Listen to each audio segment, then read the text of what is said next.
जव्हार तालुका सुरू होतो ते बाजारपेठेपासून शहराचं स्वरूप असलेल्या तालुक्याच्या ठिकाणी अन्नधान्याची दुकानं आहेत, कपड्यांची दुकानं आहेत, इमारती आहेत। मग 5 ते 10 किलोमीटर नंतर आदिवासी पाड्यांमध्ये किंवा गावांमध्ये अशी काय परिस्थिती बदलून जाते की उपासमारीमुळे उपाशी पोटी राहिल्यामुळे शेकडो बालकांचा मृत्यू होतो। आदिवासी मुलांचं शिक्षण का होत नाही? काय आहे जिल्हा परिषद शाळांचं वास्तव? पंकजाताई कधी जाग येणार तुम्हाला? शिक्षण मंत्री आदिवासींच्या शिक्षणाकडे कधी लक्ष देणार?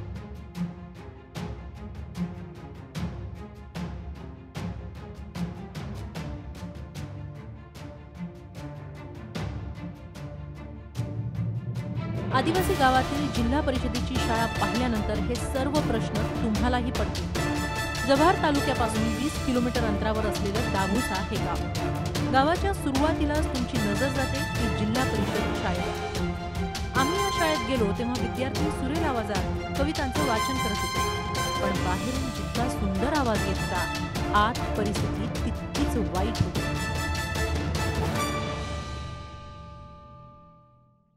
काय अंधार आहे, वीज नाहीये, काय मीटर का थकबाकीमुळे काढून दिलेलं आहे।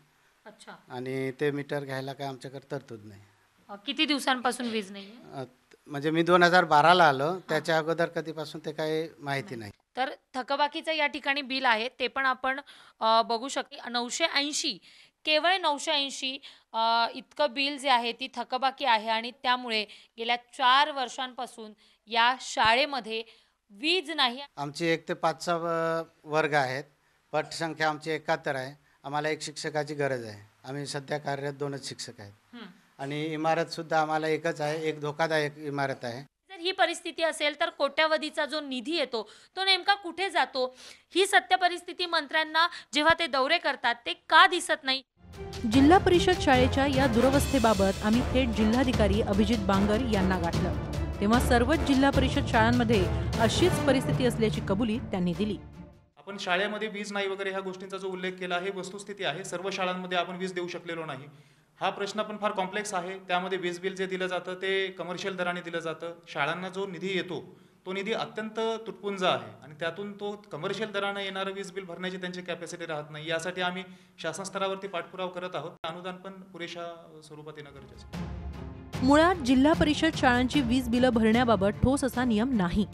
राज्यात साधारण लोकसहभागातूनच जिल्हा परिषद शाळेचं वीज बिल भरण्यात येतं, नाहीतर शिक्षकांना शाळा साहित्य खरेदी करण्यासाठी जी काही रक्कम देण्यात येते त्यातूनच हे वीज बिल भरावं लागतं। मग आदिवासी विकास निधी म्हणून कोट्यवधी रुपयांची जी तरतूद खर्च होते ती जाते तरी कुठे?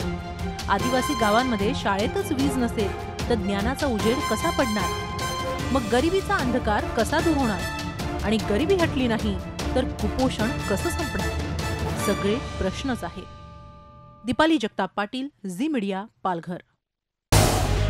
झी 24 तास रहा एक पाऊल पुढे।